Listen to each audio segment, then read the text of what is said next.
টাকার দুঃখে ভাই এমনিতেই কেনাকাটা করতে পারি না, ঠিক আছে? খাই হয়েছে সবসময় ভর্তা ভাত, মাঝে মাঝে একটু বিরিয়ানি টিরিয়ানি যা একটু কিনি। কেনার পর দেখেন ভাই ভিতরে পিসগুলো কি পাই, মানে এইগুলা কি খাওয়া যায় ভাই? আমি জীবনে আসলে এইসব পিস খাইতে পারি না, আসলে আপনারা বুঝছেন কি না জানি না।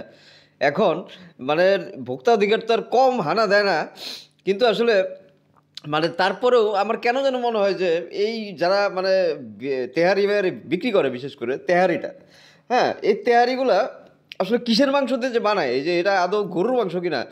এই ধরেন এই যে এটা হচ্ছে মানে যে রেস্টুরেন্টটা, সেখান থেকে আমি রেগুলারই কিনি।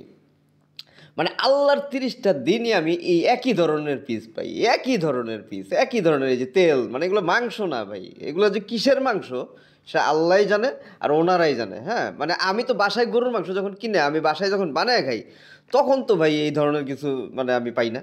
মানে এই ধরনের আমার তখনকার মাংসের কোয়ালিটি তো এই ধরনের হয় না। এগুলো কি আদৌ গরুর মাংস নাকি অন্য কোনো মাংস, আমার ভাই খুবই সন্দেহ লাগে। হ্যাঁ, তারপরেও ভাই লোভে পড়ে খাই ছোটোবেলা থেকেই। মানে বিরিয়ানি তেহারি ব্যাপারটা আমার খুবই প্রিয়। হ্যাঁ, এই কারণে আর খাওয়াটাও ছাড়তে পারি না। এগুলো কিসের মাংস ভাই? হ্যাঁ, তো এইগুলো এই ধরনের মাংস যারা ভাই দিয়ে তেহারি বানায়, এরকম তেহারি বহুত আছে, বহুত আছে। রাস্তাঘাটের আনাচে কানাচে থেকে শুরু করে মানে মোটামুটি বড় বড় জায়গা পর্যন্ত এই ধরনের কোয়ালিটির ভাই। এগুলো মাংস না, ওই যে এমন ধরনের জিনিস, এগুলো জীবনে খাইলে আপনার হজম হবে না, এত হার্ড। হ্যাঁ, এগুলো হজমই করতে পারবেন না। এই যে এই রাবার, এই বুঝতে পারতেছেন কেন জানি না, এগুলো রাবার। এই রাবার যদি কেউ চাবায় চাবায় খান, আমি মুরব্বী মানুষদেরকে বলি কিংবা ছোটদেরকে উদ্দেশ্যে বলি, এই রাবারগুলো খাওয়াবেন না।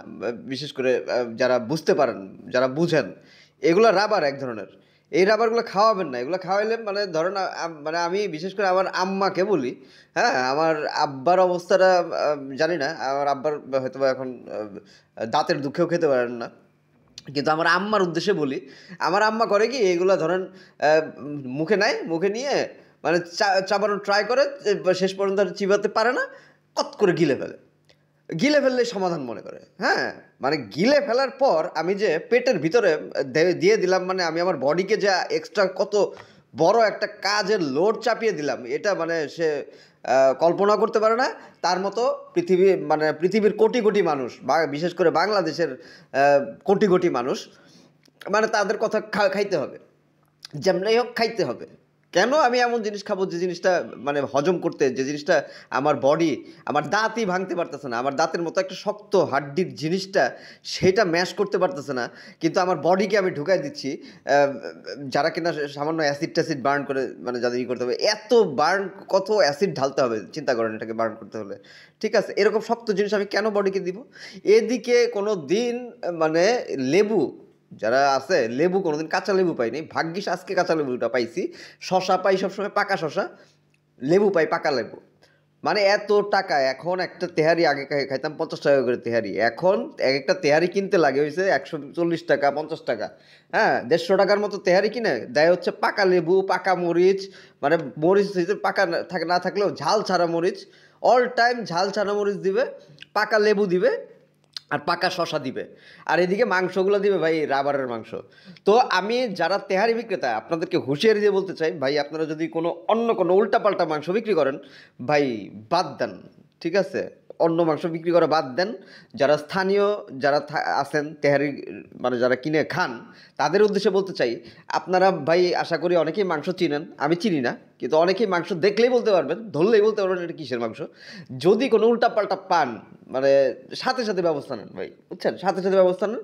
আর এই তেহারি যারা আছে, তেহারির যে দোকানগুলা যারা কিনা এইরকম কোয়ালিটির মাংস দেয়, এই যে এরকম রাবার কোয়ালিটি দেয়, কিনলেই দেখবেন যে এই রাবার দেয়, ওদেরকে ভাই মানে বয়কট করেন, ওদের দোকানে আর যায়েন না ভাই। আজকে মানে আপনি যাওয়া বন্ধ করেন, আমি যাওয়া বন্ধ করি, মানে একজন একজন করে আপনারাও প্রচার করেন। হ্যাঁ, মানে ওদের কাছ থেকে সবাই বয়কট করেন, ওদের আশেপাশের আপনার যারা আছে সবাইকে বলেন যে এই ধরনের কোয়ালিটির মাংস কেউ খায়েন না। পাশাপাশি নতুন যারা বিরিয়ানির দোকান দিয়ে নামবেন ভাই, একটু খেয়াল রাখেন ভাই, বিরিয়ানির দাম 150 টাকা, বিরিয়ানির দাম ভাই। ভাই আমার বাসায় মাংস কিনলেও তো আমি তেল পাই, তাই না? সেই তেলগুলো তো এই ধরনের থাকে না, বাজে তেল থাকে না। তেলগুলো মুখে দিলে মনে হয় যে মানে আহ, অমৃত মুখে দিছি, সেই ধরনের তেল পাই। ঠিক আছে, চর্বি পাই। তো এইগুলো কেন ভাই? এগুলো কোন কোয়ালিটির মাংস কিনেন আপনারা? আপনাদের সাপ্লায়ার কারা ভাই? হ্যাঁ, মানে মানুষের প্রতি আপনাদের কি কোনো বিন্দু পরিমাণ দয়া মায়া নাই যে মানে এগুলো ধন কিনা আমার এক ফ্রেন্ড আমার বলছিল এগুলো ধুইলে নাকি মজা লাগে না, হ্যাঁ না ধুয়েই রান্না করেন, এই ধরনের কমপ্লেন্ট আমার ফ্রেন্ড আমাকে দিছে। আমার ফ্রেন্ডই করতো আর কি এই ধরনের কাজ, ওরা আমি বকতাম, ঠিক আছে। তো যাই হোক ভাই এগুলা এগুলা হাস্যকর ভাই, এগুলা মানুষকে বাঁচান ভাই, এগুলা খাইলে মানুষ বাঁচবে না বেশি দিন। হ্যাঁ তো ভোক্তার দিকে দৃষ্টি আকর্ষণ করছি, আপনারা ভাই তেয়ারির মাংসগুলো একটু দেখেন, হ্যাঁ এই যে এই ধরনের মাংসগুলো দেখেন। এটা না বলে পারলাম না, এটা হচ্ছে ঘরোয়া নামের একটা মানে রেস্টুরেন্ট, ক্যাফে ঘরোয়া। এই ঘরোয়াটারে ভাই ফলো আপে রাখেন, হ্যাঁ মানে ঘরোয়া তো অনেক জায়গায় আছে, ঠিক আছে, যত জায়গায় আছে সব কটারে ফলো আপে রাখেন, হ্যাঁ। তো এইটা কোন ঘরোয়া এটা জানতে হয়তো বা মেসেজে জানতে পারেন, হ্যাঁ এই জায়গায় পাবলিকলি নাই বললাম, ঠিক আছে। যাক ভাই, আমরা সবচেয়ে বড় কথা হচ্ছে এগুলো বয়কট করব। পাশাপাশি আমরা যদি আমাদের কোনো সার্ভিস লঞ্চ করি, হ্যাঁ আমার চোখ ইসের দিকে চোখ রাখেন, হ্যাঁ আমার প্ল্যাটফর্মগুলোর দিকে। আমি হয়তো বা খাবারের সার্ভিস নিয়ে নামতেছি, এইসব আর সহ্য করতে পারতেছি না, ঠিক আছে। আমার খাবারের সার্ভিসের নামও ফিক্স করে ফেলছি, মায়ের হাতের মজার রান্না হবে আমার খাবারের সার্ভিসের নাম, হ্যাঁ। তো খেয়াল রাখেন ভাই, আমি চেষ্টা করব আপনাদেরকে চর্বি খাওয়াবো, তেল চর্বি আমি খাওয়াবো, হ্যাঁ বলতেছি না যে এগুলো খাওয়াবো না, যেহেতু 700 গ্রাম নিতেই হয় আমার, বাধ্য আমি নিতে। 1 কেজি কিনলে 700 গ্রাম তেল চর্বি হাড্ডি, 600 গ্রাম 700 গ্রাম নিতে আমি বাধ্য। তা আমি আপনাকে 600 গ্রাম 700 গ্রাম অ্যাভারেজ খাওয়াবো 1 কেজির মধ্যে। কিন্তু ভাই আমি মানে অন্তত মানে যেগুলো খাওয়া যায় না এগুলো ফেলে দিব ভাই।